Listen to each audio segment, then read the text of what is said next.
shopping malls and shopping centers are completely on the out.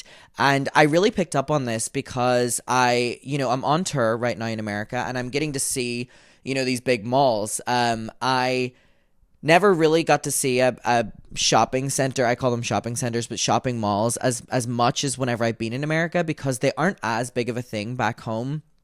My little city in Derry has one called Foyleside, and it is not impressive by any means, and it's just where we spent like our childhood. And it was a big gathering spot for places, or for people, sorry. And I find it really interesting how even people back home in Derry don't even really go to Foyleside anymore, don't go to shopping centers, don't go to shopping malls. And I think there's a journey here. And by the way, I'm having so many of these videos because I'm taking a lot of flights right now because we're doing the shows. So it's a lot of time for me without Wi-Fi to just write down my thoughts on things. And this shopping center one is the main one because when we were in Minneapolis, I have a grudge with the Mall of America.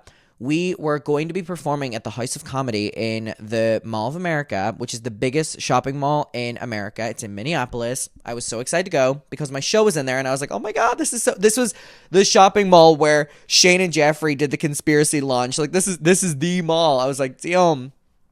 Anyways, the venue really screwed me over and they changed the date of the show like a couple days before the show, which basically meant that my travel plans wouldn't work. So whenever I get on a new flight, obviously it gets severely delayed. I was literally at the airport for like over 10 hours that day. And then it pissed me off. I didn't even get to go to the Mall of America to do the show. But we still went out to Minneapolis and we did a fan meetup and it was a lot of fun. But I went to the Mall of America the day after that and I've never seen a place so big and it was so incredible. It was like I was in an old Disney movie. There's so many floors. Each floor has so many shops that aren't all just like closed down because the shopping center in Derry, whenever I used to live there, it used to be a constant rotation of just like new independent shop and then it closes down or whatever. Like these fucking, oh my God, there was everything you could ever think of. There was food courts there. It was incredible. And they were beautiful. Mall of America, multiple, there's a roller coaster. I was like, wow, this is a place to hang out. This is a place to have a key. And then I ended up going to the Florida Mall in Orlando, right before my show. And I loved it as well. Definitely much smaller, but I preferred the Florida Mall over the Mall of America because I didn't get as overwhelmed in the Florida Mall, but I got to experience a bunch of shops that I haven't ever been in before and that I only ever knew from like Bethany Moda videos where she would, go into Bath and Body Works. Like I'd always dreamed of going into a Bath and Body Works. Never saw one before. I went to the Florida Mall, saw one. And whenever I was younger, I used to spend all my pocket money on importing Bath and Body Works hand sanitizers when they were like candy corn flavor. Like it was so fucking American. We didn't have it. I used to buy them off a resale place on eBay. I'm not even kidding you. But I would spend literally like £10 for one of them. And this was back in like 2015. You can imagine the markup now. So I went into a Bath and Body Works and they had hand sanitizers. Albeit they didn't have fun packaging ones, so they definitely got rid of the like cute and quirky packaging that we used to have, which is just another sign of us becoming more boring as a society. But it was really crazy to walk around there, and I can't remember the names of it. Oh, GameStop, I think it's called. We haven't seen a GameStop in Derry in about, I don't know, over 2 decades. Like we don't. These shops have all closed down where I'm from, and they were all still there. But I will admit that it was incredibly empty both times I went to the Mall of America and went to the Florida Mall. Like, people aren't there anymore. And I was like, wow, maybe it was just the Mall of America, even though that's the biggest mall. Like, you would think that would be the most busy one. They're giving you the most to offer. There's so much space. That one was dead, and then the Florida Mall was dead as well. And then I was talking to my friends back home about Foyleside, and they say, yeah, like, no one really goes into town anymore. Like, no one really goes to the shopping centers, which is crazy because it never used to be this way. So I have some notes that I want to dive into, and if you have any thoughts, please let me know down below. So what I have written here, let me go to my notes app, is, okay, I talked about the different eras of malls, right? So we have, like, the 80s and 90s and 2000s. Like, it was the place to be. Like, Britney Spears would have been performing at your local Mall of America, or Kelly Clarkson's doing a gig. You know what I mean? Like, there was signings all the time. They would have, panels there. Like, it was a place to be. It was a social hub for people. People were that was their meeting spot. They would stay in the mall for hours upon hours, and then they would be collected by their parents. Like, that was the place to be. People would go on dates in the mall. Like, that would be a big dating hub as well for people, specifically younger people. Movie premieres used to happen in them as well. Like these big, big, big occasions, red carpets, all the rest. Also, teenage movies really focused on the shopping mall. You know, we have Mean Girls is really one. Alexa Nicholas, Mean Girl.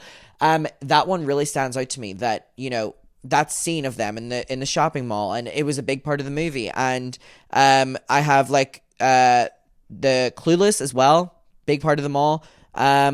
Also, YouTube, social media, MySpace, Bebo, all these places, they really started originating and getting really big with people, you know, vlogging in malls, like before vlogging became a thing, recording videos of their friends in the mall. Like, it used to be a big part as well of the digital world before this ever spiraled into what it is now. So it was a big, big, big part. So this was where you would go and meet people before you could just text them, you know what I mean? It was such an easy meeting spot. So we go on to what started to go wrong. You know, malls were booming in the 80s, 90s, 2000s, and, you know, they started really dying off or taking a big, significant hit when the recession hit.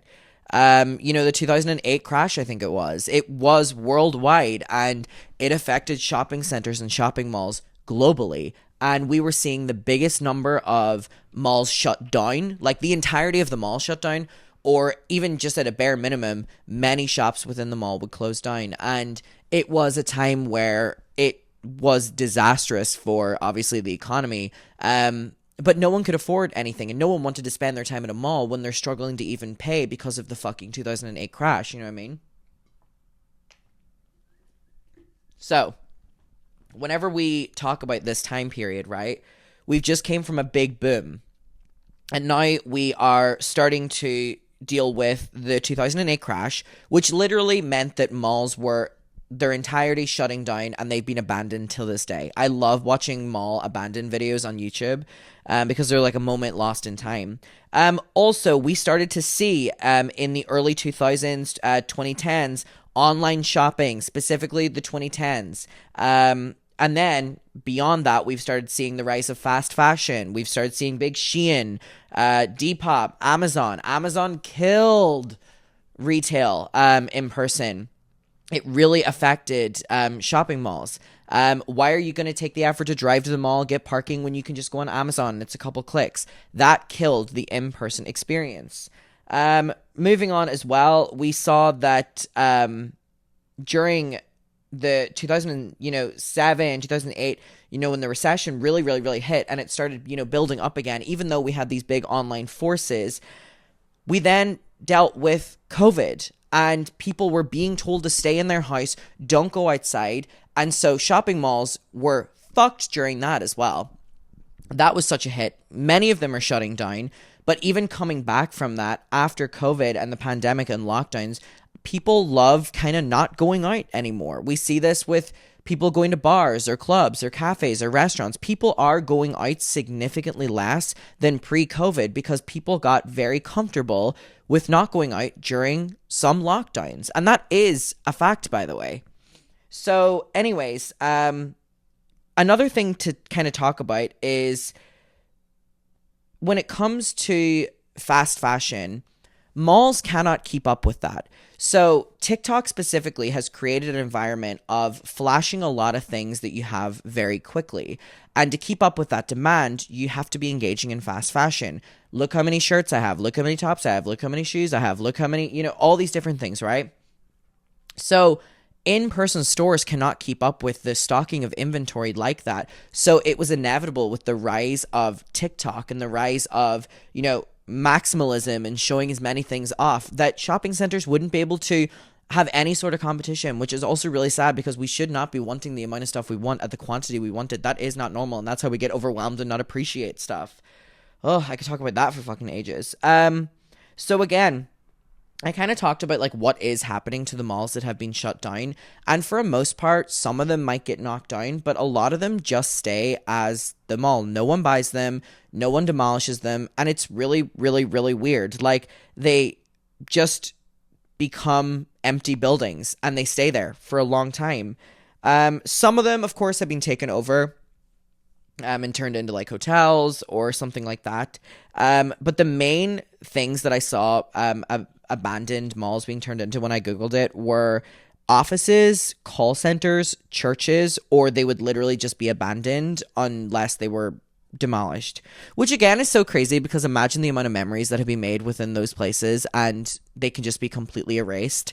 It always, makes me feel sad. But I believe that what's really sad about malls dying is that it ends an era with it, and it ends an era of being able to casually and very quickly meet up with friends, have something to do without having to plan something to do because there's so many shops or whatever. It stopped that engagement level. Also, it just killed a lot of fun. You know what I mean? We used to release movies and then the stars would go to a Mall of America and do a signing for free. We miss out on that. Artists, when they were promoting their music, whenever physical media would sell, would go to the fucking music stores in the malls and you could meet them. Like with the online sweep, we have actually like robbed ourselves of a lot of really great experiences. And my final point with this is a lot of us watching this video grew up with shopping malls, shopping centers. For the generation that don't, that are strictly used to online purchasing and online buying and online fast fashion, it's like, I don't know what that is going to have the effect on the brain because, again, it's this more mentality. Whereas for a lot of us, before online shopping, if you would save up your money, go to a shopping mall and buy something. You know what I mean? And it would mean a lot to you. And I guess that's now why we see the rise of people being hoarders and, having so much stuff because we really shouldn't have access to being able to get this much stuff. But again, it's always a hot topic. When I have this conversation when people are shopping malls dying, I can argue with people about it. So what do you think? Please let me know. But I did some research going to some of the biggest American ones and there were no people there. But I would love to know your thoughts, okay? And your reasonings for it. Defend it. Let's have a debate down below. I'll see y'all very soon. I really want to talk about this since I went to both those malls. I will see you in my next one, and goodbye.